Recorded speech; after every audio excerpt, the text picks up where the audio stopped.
Today on the Tom Kelly Show, the problems with following your own success, plus why Taylor Swift will never be president of the United States. Let's start the show. The Tom Kelly Show. Everybody, I want you to go to the Tom Kelly Show. I want you all to know about the Tom Kelly Show. Here we go. Trigger warning. Spoiler alert. Oh my God, I'm running so fast I can't keep up with myself. You are experiencing a fast-paced 322nd episode of the Tom Kelly Show. God, it's weird to say that one out loud. 322 episodes. And in fact, that's part of the problem of me keeping up with my own success. Our newest listener, Kellyanne, she saw the episode number 320 and said, oh my God, do I have to start at the beginning? And listen, we've had 320 successful episodes. And now the question is, can we keep up with ourselves? And I'm having a great week. Listen, guys, this podcast is a success in very strange ways. First of all, if I don't say it enough, thank you. Thank you for taking time to watch or listen, or that's why I always use the word experience. Thank you for your ideas. Honestly, I started adding video because of a guy named Jacob Lee Downey, and while the YouTube success on this show goes up and down, I've been taking chunks and putting the video on Instagram and TikTok and YouTube Shorts, and some of those have far outperformed the podcast. And I want to thank you for keeping me going, to, encouraging me and laughing at my jokes and honestly, just being a part of it so that I could achieve such success. And what is the success? I'll tell you the story. First, my niece, Olivia, my cousin Kelly's oldest daughter, she is going off to college. And I was at her block party / going off to college party last week. And all of these people started going up to my parents to compliment the videos I've been doing about Massapequa, Long Island. And a lot of them started here on the podcast. I believe the term is micro-influencer, ladies and gentlemen. Yeah. I don't want to make this a Long Island only podcast, but maybe I will. Maybe it's time for me to get the F out of the city and move to Long Island and do a Long Island / Massapequa only podcast. Because I'll tell you something, I'm getting a lot of comments, a lot of traction, and a lot of shares on my hyper local content. Now, like one of the first ones that's done very, very well that none of you will understand. When I was sitting here in this chair talking to my best friend Mike, and we were making fun of the different neighborhoods in Massapequa, I took that clip, sped it up a bit, and turned it into a Instagram and TikTok, and boom.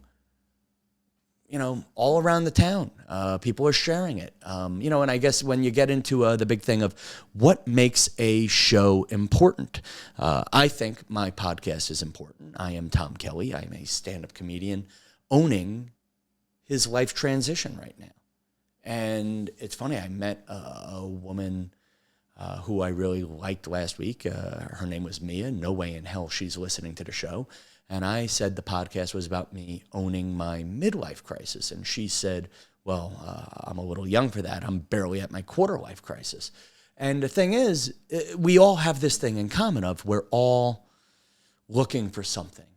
We're all trying to get to some sort of a next level. And sometimes we're someplace great and we're just trying to figure out how to enjoy it. And yeah, man, I'm trying to fill my holes with a little bit of affirmation from the outside. And what was great about going micro-viral or being a micro-influencer is I'm from the town where the Long Island serial killer is from. And I did a few Long Island serial killer TikToks and one Long Island serial killer podcast, and that brought in a lot of people who don't ordinarily consume my content, and gets even better. When I told my parents I was doing serial killer content, each of them rolled their eyes. They didn't roll my eyes. That would just be really violent, very violent. But they rolled their eyes. And even you could see them biting their tongues, like saying, don't embarrass me in the hometown. And it's funny, we had Whitney Euland, the celebrity energy coach, on the program. And you're right, there's a moment where one of her lines is, are you afraid of being famous? And you're right. Am I afraid of embarrassing mommy and daddy? You know, are you afraid of being so famous that something goes wrong, that your family, the people you love, become ashamed of you? They become ashamed to know you. And that's possibly a real fear inside me. And I just want to point out, I didn't get that thought from my therapist. I got it from a girl I found on TikTok.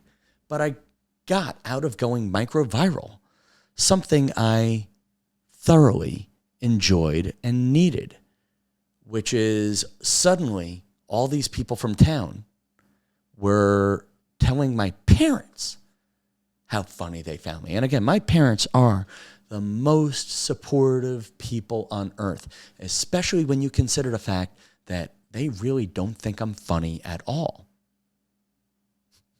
You know, they don't. I mean, I don't make them laugh. I make them happy. I think I make them proud by being a good person, but I don't make them laugh.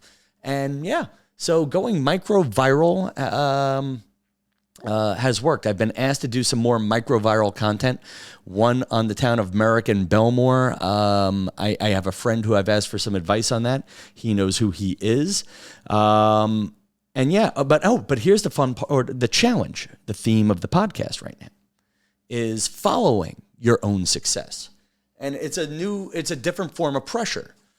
It's a different form of pressure. Listen, YouTube clip number 1 did so well. Now YouTube clip number 2 has to do even better. And I can't keep up with myself. I don't even know how I'm succeeding with some of this stuff.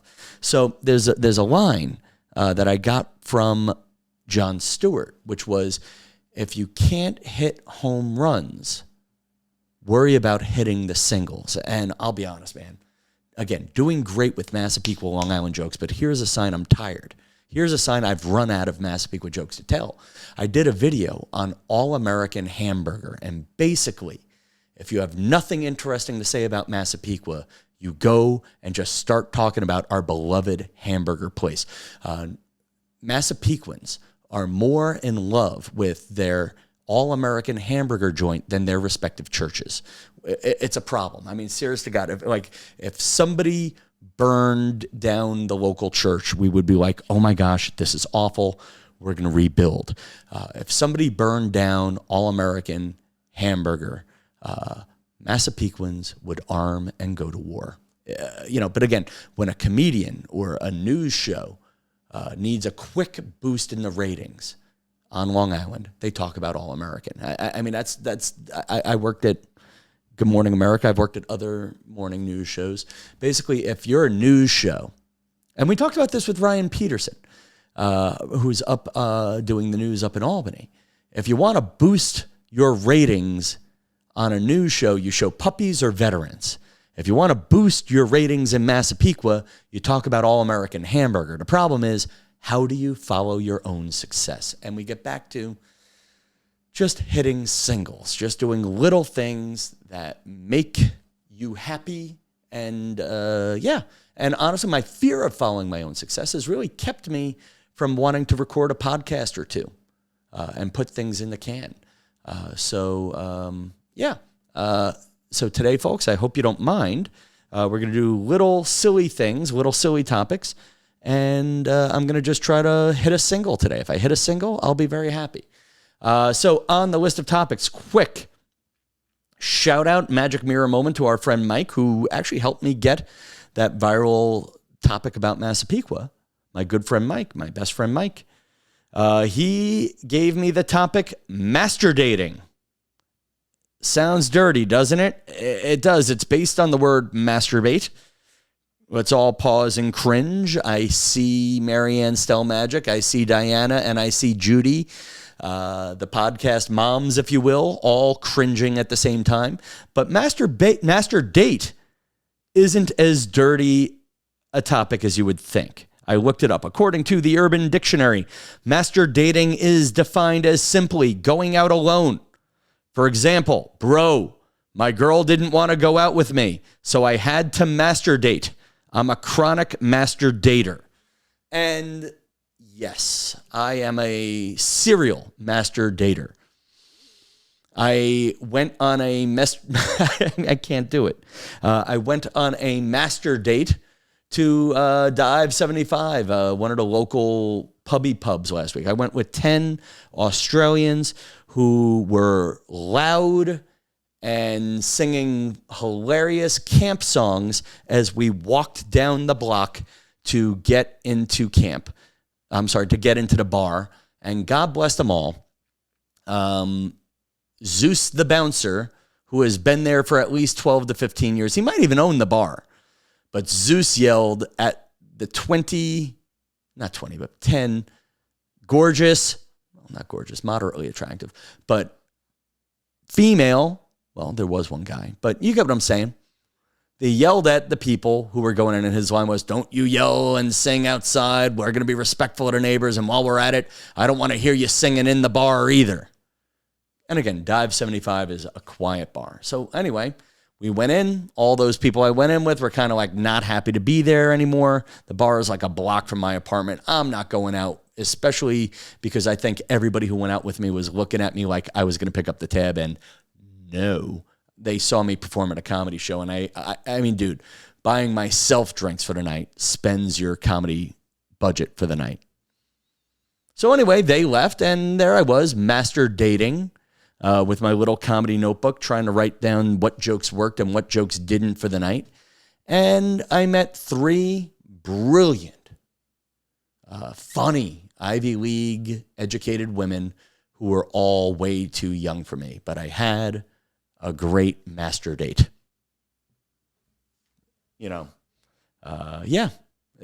Sometimes I wish I had a way to tie this one up in a little bow tie. Sometimes the master date is just enjoying yourself. I don't have the answer. All right, never mind. Speeding through random topics throughout the show. And you know what we're going to do?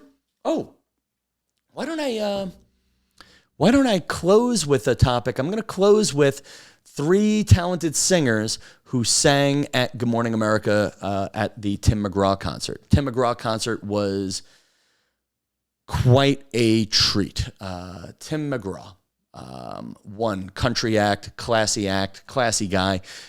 And God bless, it was pouring rain at the Good Morning America Central Park Tim McGraw concert. Pouring rain. And in some ways that made the crowd a little more fun because it filtered out the people not into Tim McGraw. All the people who came just for the concert, they left. They didn't show up, and it was really Tim McGraw fans. And then I had 3 talented people, actually more than 3, including I think it was Marianne from Wisconsin, who I just saw outside my apartment. Awkward, but Marianne from Wisconsin stopped me and said hello with her son. I hope they come see me at the West Side Comedy Club coming up this September. Or maybe they'll come see me at Governor's Comedy Club September 29th. That's a show I need to fill. But anyway, we only did 4 Good Morning America concerts, and 2 of them have been heavily rainy. But it's nice to see the people I love there. Again, I've been doing those concerts for possibly 17 years. We'll do the math later. 17 years, 16 years, and 16 summers. And it's like summer camp. And I was going to say something fun. Oh, yeah, that what I don't tell people is when I only do the concerts, I don't sleep that day. I wake up every hour in a panic that I overslept. So that's the one downside to doing them. But I'll tell you, I loved it. It was fun to be around everybody. We'll close with those songs. are cargo pants coming back? Oh my goodness, people. I saw a couple wearing cargo pants. I love cargo pants. In this age of having to carry your keys, your AirPods, your cell phone, and your wallet, more pockets would be so convenient. And here's the deal, man. I'm willing to be made fun of for wearing cargo pants. I mean, dude, right now I'm wearing cargo shorts, and I know these are dad shorts. I don't know. I don't know if you guys can see this, but I mean, yeah, these are dirty old cargo shorts, and yes, I'm wearing them, and yes, I am proud to be wearing them. And I'm not proud, but you know what? At this point, dude, if I'm not going to pick up the Ivy League educated chicks at the bar, I might as well wear my dad shorts. I mean, actually, you know what's funny? Yeah. Listen, man, if I'm not going to pick up 20-somethings, why am I going to dress to impress them? You know, I will wear my dad shorts. I will wear my orthotic sneakers. And for the love of God, people, I want to wear cargo pants. Please bring them back. I saw this couple each wearing cargo pants, and I couldn't tell if cargo pants were back in style or are these just time travelers from the 1990s. What else is on my random time? Oh, we promised this one at the beginning. So when I went to go see my friend Mike in Pennsylvania a couple weeks ago, I saw a Taylor Swift 2024 flag, and it was hanging on the front porch in this quaint Pennsylvania town. And here's the deal, man. Taylor Swift, I love her. She will never run for public office because whoever runs against her will use the song Anti-Hero in every smear ad against her.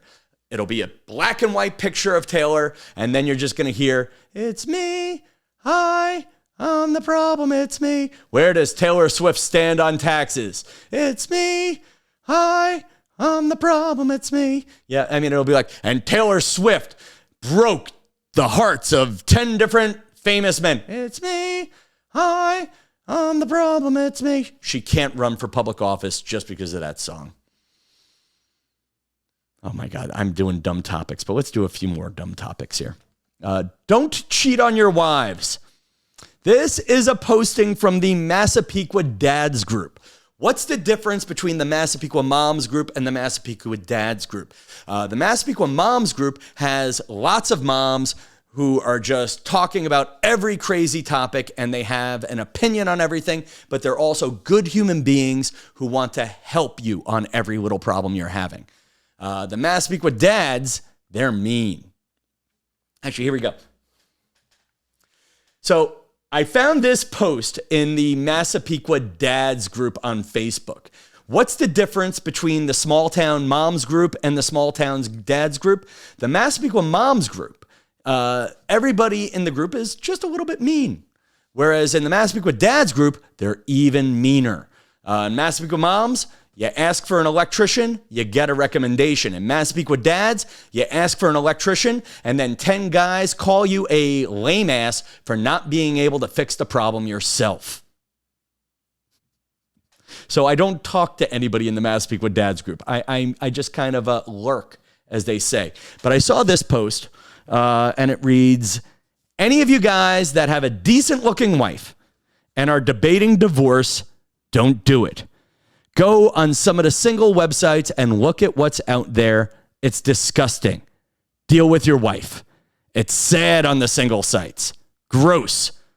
Just my opinion. Unfortunately, I'm stuck in it." And that is a great piece of advice. Anybody in a relationship, go find your single friend. Open up their dating app. Set up the parameters for the type of significant other you are looking for and see what's out there. And you're going to find out, folks, that being on the dating websites nowadays, it's like shopping. Being on the dating websites in your 40s, it's like shopping at the 99-cent store. One or two bargains, but mostly damaged goods. There's just something wrong. I mean, for real, man. If you match with it, here's the deal. Anybody you match with in their 40s, odds are they're a mom, And odds are, if they're a good mom, they don't have time to date you. That's been my experience. Maybe my 50s will be better in another 9.5 years. Lying to myself. All right, guys, we're 20 minutes in. Let's close out with some of the talented, kind people who shared their talents at the Tim McGraw concert. And that's it, folks. You know our slogan here. Show love where love can be shown. Now, I mean that in a narcissistic way. Comment on my things, share my podcast, share my comedic content. But maybe you mean that, or maybe show love where love can be shown means something different to you. Until next time, guys, good night, New York. What is your name and where are you from? Christine Romeo, and I'm from Jersey. Okay. Yeah. And then from here on in, we clap for where people are from, even though we don't really care. Your friends are all pointing at you, Christine Romeo. Can you sing? Maybe. Give me a few bars or something quick. Hello. Okay, you're great. Get your ass over there. Who told you you're allowed to rain on my parade? I march my band down. I went, rocking mountain climbing, I went 2.7 seconds on a bullet proof and shoe. And I loved deeper, and I spoke sweeter, and I gave forgiveness I've been denying. And some days you said something, I'd get the chance to live like you were dying.